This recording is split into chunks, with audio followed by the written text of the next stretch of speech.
that's dark. Is this even worth doing? What the heck? This. Let's see if we can get in a second.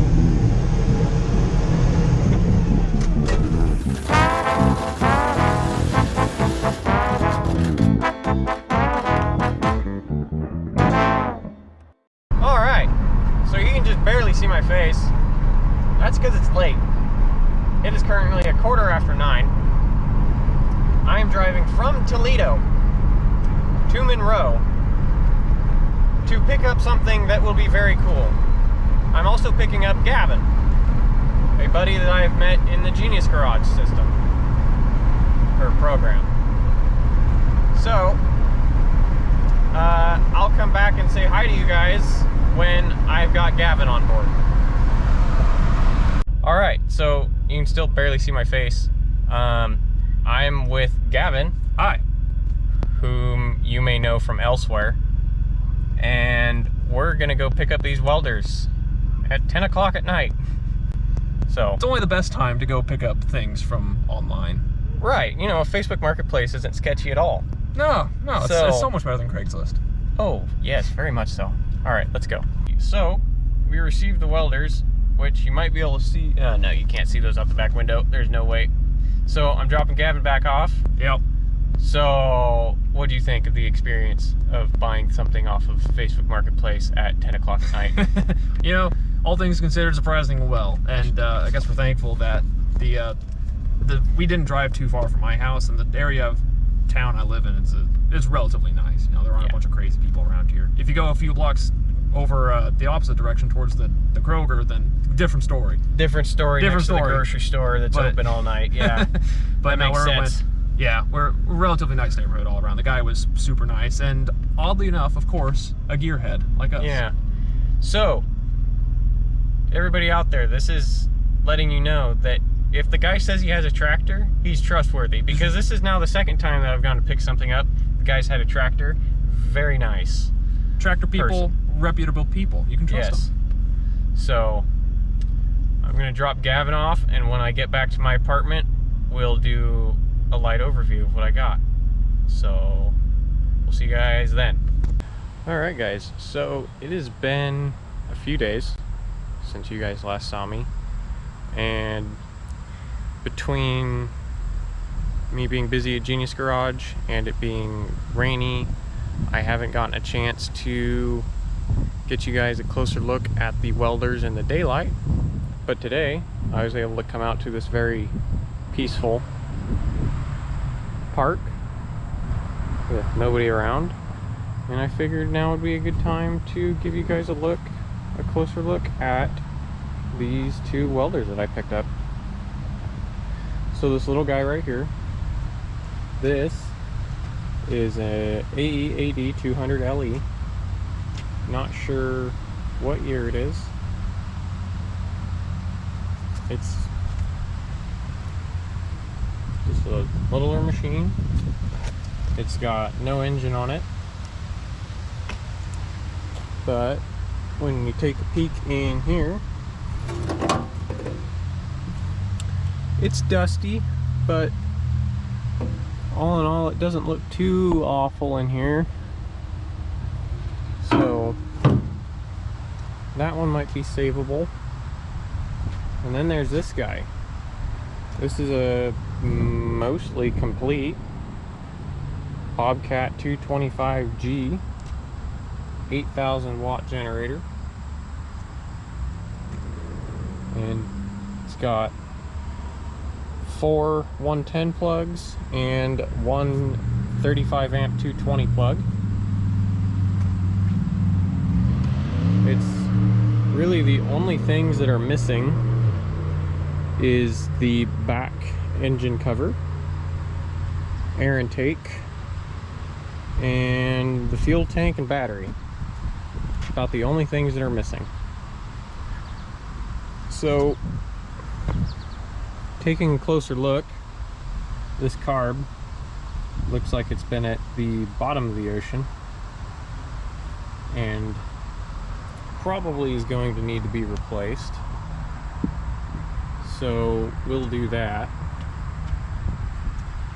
The spark plug wire is a little toasted. There, it's got a big old hole in it. And there's some little brackets missing. The coil bracket is no longer existent.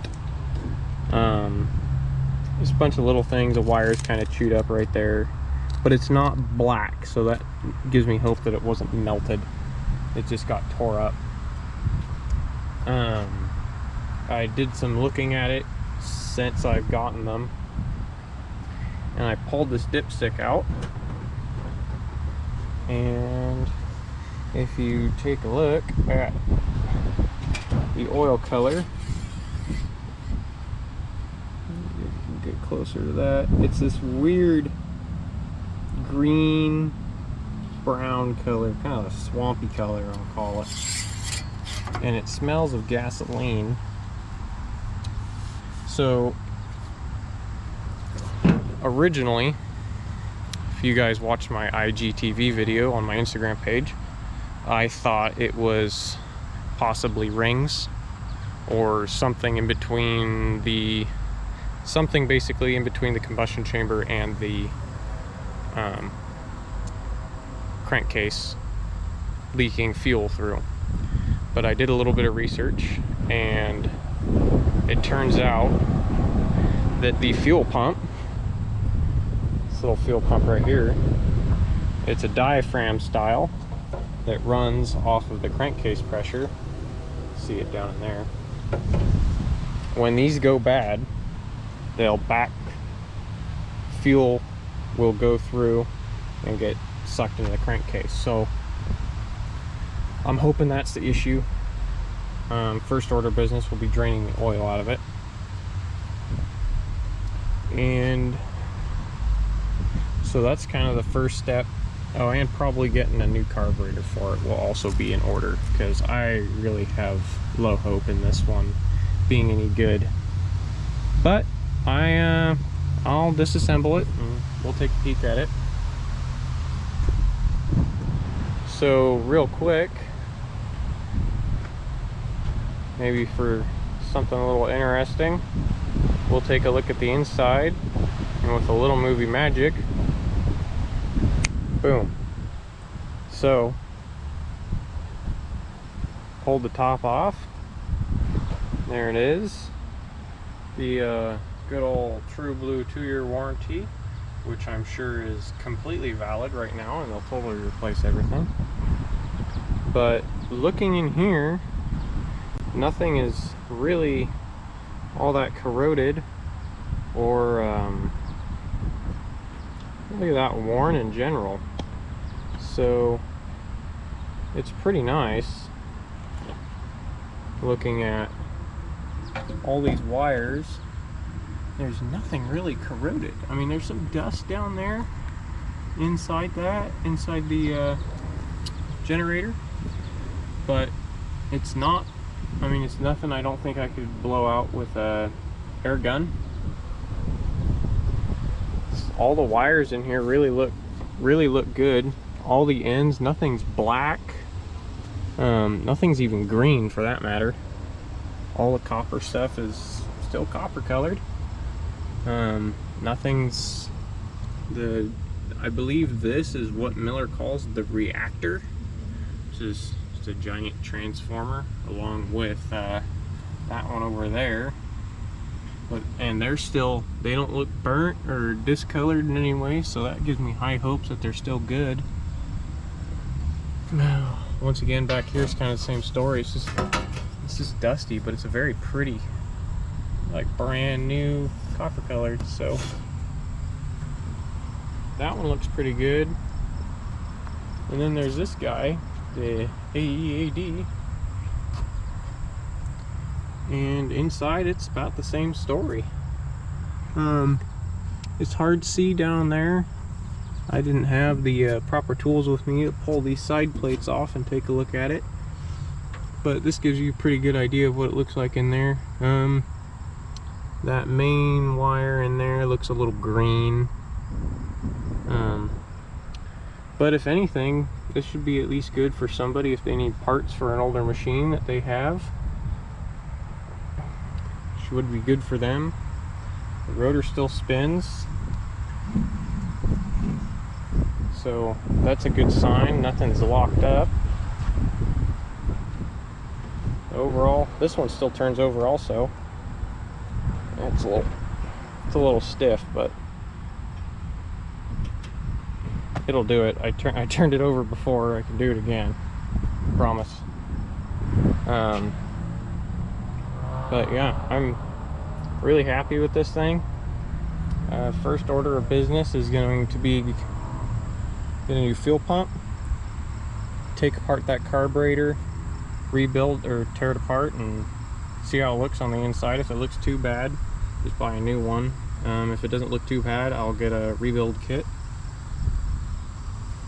and then get a new spark plug wire for this other side, since it's got a giant chunk missing. Granted, that's not necessary to make it work. That'll just keep you from getting shocked if you get near it. So this is just going to be a hazard. It's going to be a high hazard when I first started, but it'll be fine. It's a non-issue. So definitely looking forward to working on this guy and possibly selling this little dude. So if anybody's interested, let me know. I'll give you a deal on it, because right now it's just an extra probably 400 pounds sitting in the bed of my truck, which is causing some serious leveling issues. Got the good old Carolina squat going. So, but those are my two welders. Be sure to check out and follow my Instagram page for more up-to-date and regular updates, being as I only upload every other Sunday here to YouTube. So I don't know if that came through on your guys' end, but somebody went by with a hot rod. So yeah, follow me on Instagram under the Dylan Jones, however you like to say it. They're on my YouTube page and in the description below. There's also a link below to my business, DLJ Manufacturing, and my Mustang page, Project Grade.